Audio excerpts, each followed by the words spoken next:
The Unfound Creature. It was a cool summer night, so we had all the windows open in the house. I remember it being so hot all summer, and it was nice that the heat had subsided a bit as summer was coming to an end.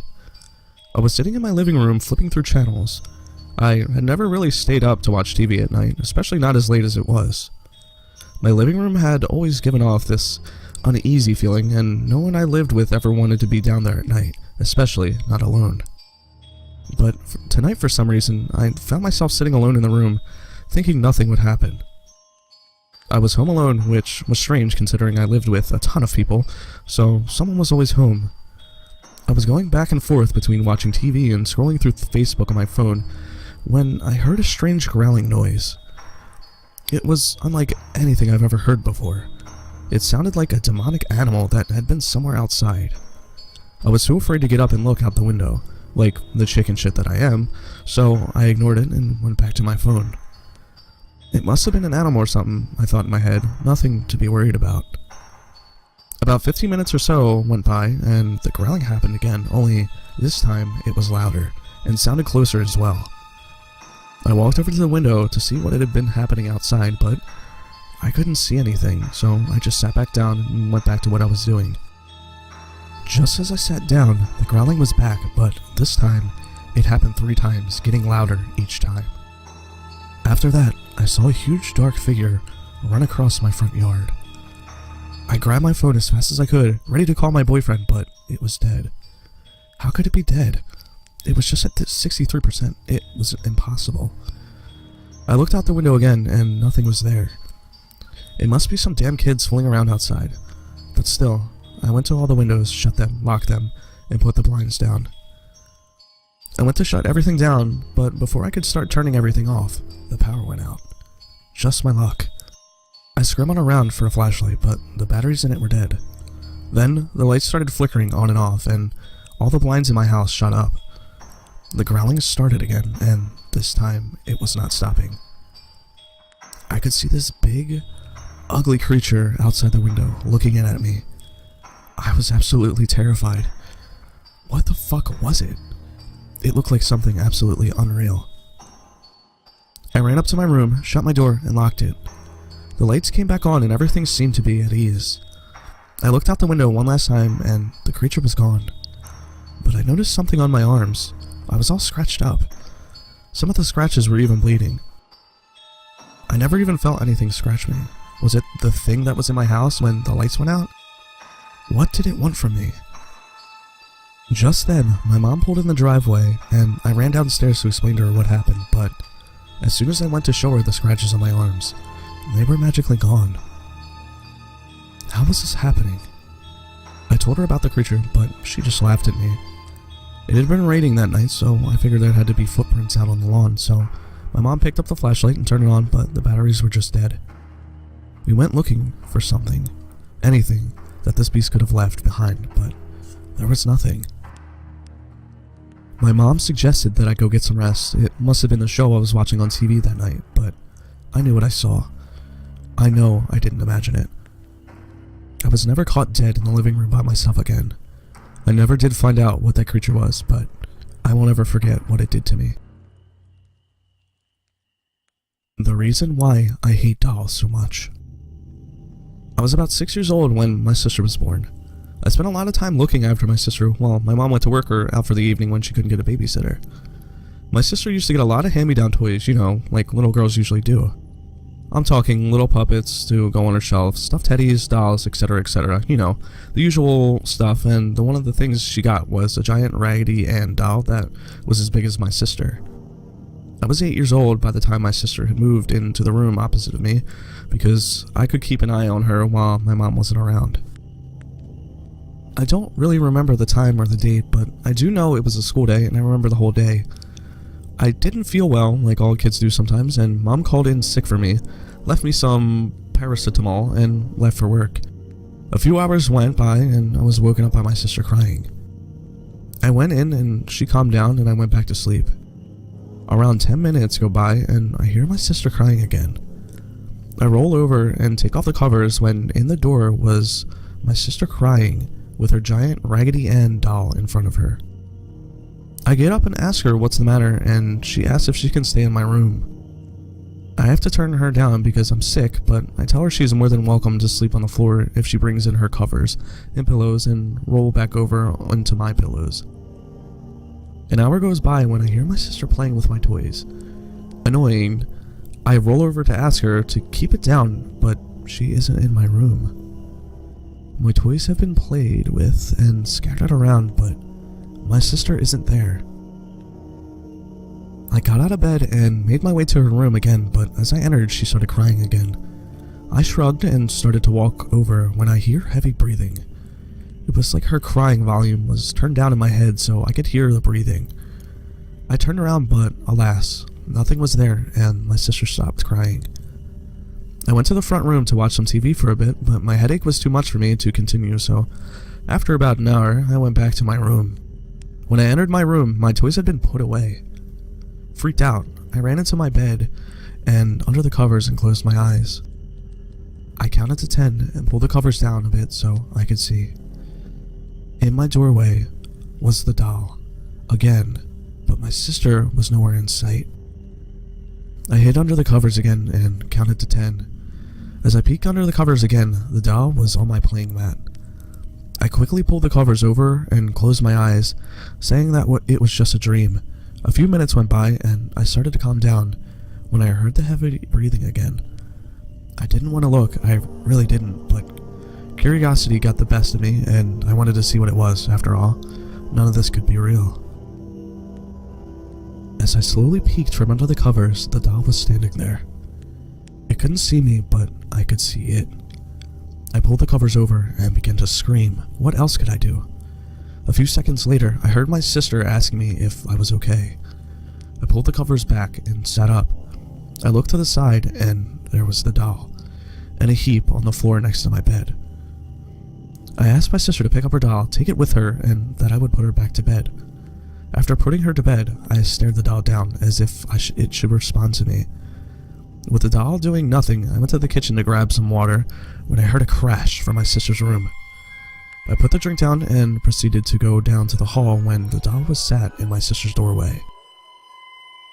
I couldn't peel my body away as the doll's head began to turn towards me and face me. In a fit of hysteria, I put my hand on the wall and closed my eyes and ran to the toilet, which in between mine and my sister's room, and slammed the door. After a few minutes of collecting myself and telling myself none of it was real, I opened the door, ready to face my fear, yet the doll wasn't there. I thought at this case I was going insane when I put my feet on the carpet. The floor felt like I was walking on thumbtacks, and the only thing I could do was walk to the phone and call my mom to come back. As I struggled to walk, I could hear the heavy breathing again, but I couldn't run because it hurt to walk. Every step I took, the breathing got louder and the hallway lengthened like it was never going to end. It got to the point where it was so loud, it was like someone breathing deeply in your ear. I closed my eyes and opened them to find that I was standing over the phone. I cowered in the corner and I searched the phone book for Mom's number when I looked down the hall. The doll was stood up and was slowly dragging its stuffed legs along the floor like it was trying to walk. I dialed the number as quick as I could, constantly looking at the doll. It was getting up and getting closer and closer when my mom finally picked up. All I did was scream and cry in the corner until Mom came through the door. It was almost as if as soon as she put the phone down, she arrived. I told my mom what happened and she said she didn't believe me like all adults would. 2 days later, my sister threw the doll out, only the doll and nothing else. I recently asked my sister if she would remember any of this, and of course, she can. What she does remember is me screaming at one point, sleeping on my floor while I breathed heavy and deeply, and standing beside her watching over her. But I never stood over her. A short story of the game of hide and seek when I was a kid in Montenegro. When my family moved from Bosnia to Montenegro, I had trouble adjusting to the new life. I was never very social, and it really took me a while to start making friends. Our house is built on a big hill and is pretty populated, so there was a lot of potential friends around. After about a year of living there, I finally started interacting with other kids. I was about 9 at the time, and all I used to do before that was go to school and play video games. Once I made a few friends, I began spending more time outside. Our activities would range from all kinds of sports to our favorite game, hide and seek. We'd often play hide and seek on the main road. That area was poorly lit, so it was perfect for our needs. One particular night, my best friend at the time, Vesco, suggested that we improve our traditional game of hide and seek. He proposed that we go to the Stravina cave that was on top of the hill and play inside it. Now, Stravina was always off limits for us kids. Elders would always tell us that the place was haunted and strange things would happen there. My father told me that a homeless man once went there to spend a night, and that locals found him outside the cave in the morning. Trouble was, he had aged about 30 years overnight. They said it happened because of the shock from all the horrible things he saw in the cave. The man never spoke about what he saw that night. Rumor was also that during the Turkish invasion of the 15th century, a group of kids from that area organized some sort of resistance army. They fought the Turkish well, in fact, so well that the Turkish emperor offered significant reward for their heads. Kids were finally caught hiding in the Stravina cave, where they were all beheaded. Look, I loved good horror as a kid, but even then I knew when to call bullshit. Us kids assumed that grown-ups didn't want us to go to the cave because there was a lot of snakes in the area, and hey, I fucking hated snakes, and still do, so I never felt compelled to go. But that night, Vesco persuaded most of us kids to go up to the Stravina, and I agreed. The entrance to the cave seemed very non-threatening. It was just a large hole in a huge piece of stone, nothing more. The worst thing you'd find in there could be an animal that's looking for shelter. We had no flashlights or lighters, so we decided to slightly change the rules of the game. One person would count to 10, and then start looking for the others. When they'd find someone, they'd have to guess who they found in order to switch. I'm not sure if they set me up because I was somewhat of a new kid from the block, but rock, paper, scissors decided that I would be seeking first. They made a rule that I had to go to the deep end of the cave to do the count before I could start searching. Nobody really knew how deep the cave was. While non-threatening from the outside, the cave seemed much more malicious from the inside. Mainly because it was pitch black and wet. Water was dripping everywhere, and the place was so damn slippery. I was very reluctant to go in, but I didn't want to look like a wuss in front of my new friends, so I stepped in and started walking further in. The place wasn't actually that bad. I mean, I couldn't see shit, but there were no ghosts or zombies, so I was good. When I was far enough, I yelled that I was starting the count. The rule while counting was that I'd have to spin 10 times so I'd get disoriented. And boy, did I get lost. When I reached 10, I had no idea which direction I came from. I was far enough from the entrance that no moonlight could reach me. Once again, trying not to act cowardly, I chose a direction and started walking. At least 10 minutes must have passed and I couldn't find anyone. There wasn't even a sound in that place, other than the damn water dripping. I started getting worried. Perhaps this wasn't such a good idea. 5 more minutes went by and I was starting to panic. I was lost. I wanted to run, but I couldn't see shit, so I just walked nervously. Vesco? Alright, I give up. I tried saying, but nobody answered. Then I heard footsteps, finally. I followed the sound until I felt that I was right in front of the person. I sprang my arms and touched them. Yes. Marina! I yelled. Marina was one of the neighbor girls I had a crush on, and the silk dress I was touching in the dark felt like the one she was wearing. I got no response, though. Really? Not Marina? I asked. The rule is, if I guessed wrong, I continue seeking for the next person. Alright, but you guys are cheating, I sighed as I moved on. I walked for another 5 or so minutes, this time less scared because I knew the other kids were down here with me. Then I heard heavy breathing from behind me. The person was so close, I could feel their breath on my neck. I got scared for a second, but then I laughed. Vesco, you asshole, I said as I turned around. You can't scare me. I grabbed the kid's shirt. It was strange because his shirt felt ripped in a few places, something I didn't notice on Vesco before. No response. Come on, for real? I asked as I let him go. He was still breathing very heavily. Okay, but next time I get you, you're seeking. I kept walking. As I searched through the lightless cave, I wondered how these kids got to be so good at hiding. They must have been here a million times before, I thought as I stepped in the direction I assumed was leading to the entrance of the cave. I hoped that the moonlight would aid me in my search. Then I bumped into someone. The person was very cold, and my immediate thought was they got wet in the cave. Who is this? Philip? I asked as I ran my hands over the cold skin. No response. Come on, guys, I got Philip. Can't play me anymore. Nothing. I put my hands on Philip's face. It felt equally cold. I tried feeling and finding something that would undeniably prove it was him, but I couldn't. It felt strange to be touching this cold person in a pitch-black cave. The person also appeared to be smiling. You know what? Screw this, man, I said as I pushed Philip away. I'm out of here. I turned around and started walking. I hoped I was going the right way. After about 5 minutes, I saw a weak ray of light that I got happy I could see. Screw these kids, I got my video games anyway. I walked towards the opening, and as I was stepping out, I tripped on a rock.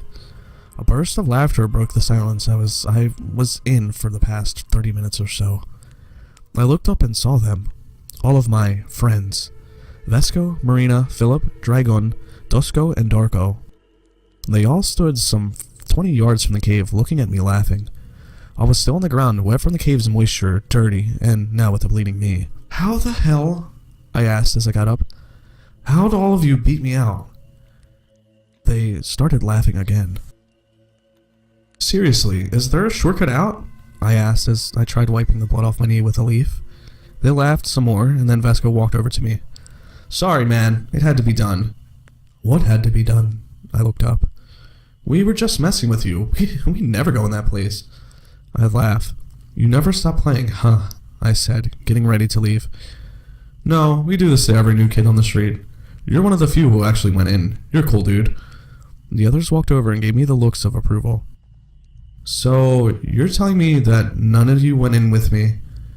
I'd never step in that place, said Marina with a shaking gesture as if she were too scared of the cave. Come on, guys, I found 3 of you in there, and you cheated. They all got serious for a second, and then they started laughing. Now you're messing with us, laughed Philip, and he started to walk away. The others followed him. Hold on, guys, really? I said, getting more worried. Be serious now. Did you come in there with me or not? No way, dude, said Vesco seriously as he joined the leaving group. I felt goosebumps come like a wave over my body. They weren't joking. Who was in there? Was I imagining? Guys, hold on a second, I asked them. I swear I saw someone down there. Come on, man, let's go home. Enough playing for the night. You did well, said Dusko. Just for a second, can you wait for me here 1 minute? I asked. I was pretty terrified, but I wanted to prove that they were messing with me. Who else would happen to be in the cave? Come on. Seriously? Asked Dusko. Yeah, just 1 minute. Someone inside, but they all stopped. I had a minute. I slowly walked inside.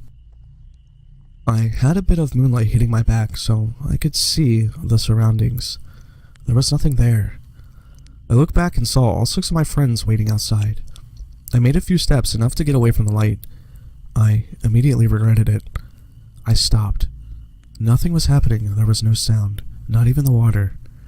Where'd all the water go? It felt strange. It felt like many individuals were there. I just couldn't see them. I stood there. Hello? I asked quietly, but even that sounded too loud. Nothing. Anyone in there? I asked as I decided that it'd be my last question before getting the hell out of there. And just as I was about to turn around and leave, someone grabbed my arm. The hand that did it was ice cold and wet. They squeezed my arm so hard I felt instant pain. I was so paralyzed I couldn't say a word and I couldn't move. Then, in the most terrifying, fastest whisper, he said, Milos. My defense mechanism kicked in, and instantly I ripped myself away from the thing and ran like hell. I sprinted outside the cave where my friends all waited, all 6 of them. They stared at me. I told them what happened, but all they did was cause them to laugh. When I got home, it took me a good 2 hours to get back to normal. I was shaking the whole time. I went to sleep promising I'd never hang out with those kids again. In the morning when I woke up, I had a bruise on my arm. It perfectly resembled a hand. I never did go back to Stravina Cave.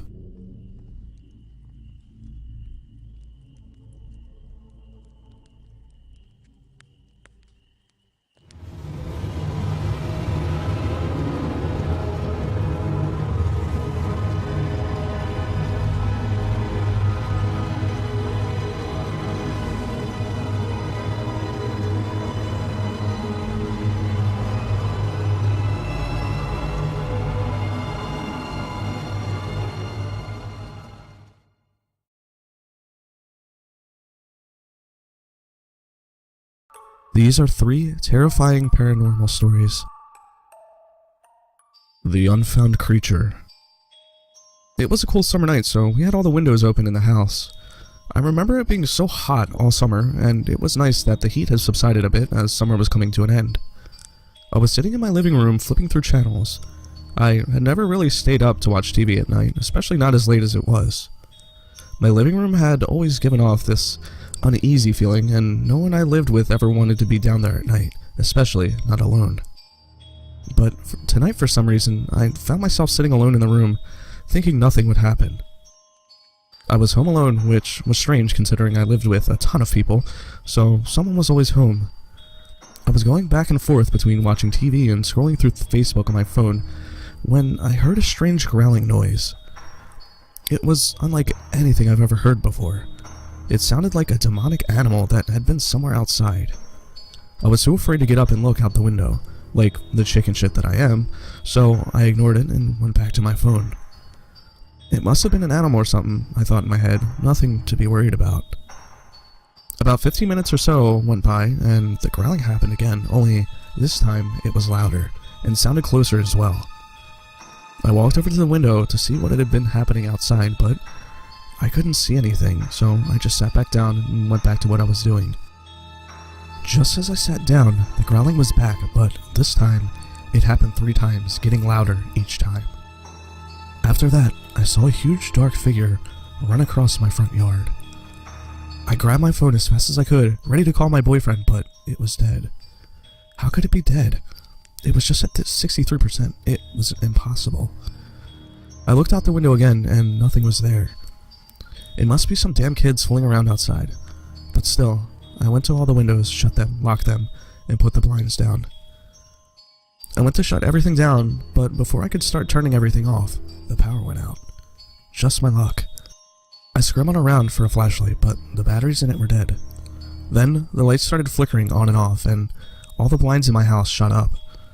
The growling started again, and this time, it was not stopping. I could see this big, ugly creature outside the window, looking in at me. I was absolutely terrified. What the fuck was it? It looked like something absolutely unreal.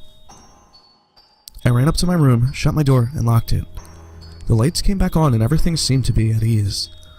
I looked out the window one last time and the creature was gone. But I noticed something on my arms. I was all scratched up. Some of the scratches were even bleeding. I never even felt anything scratch me. Was it the thing that was in my house when the lights went out? What did it want from me?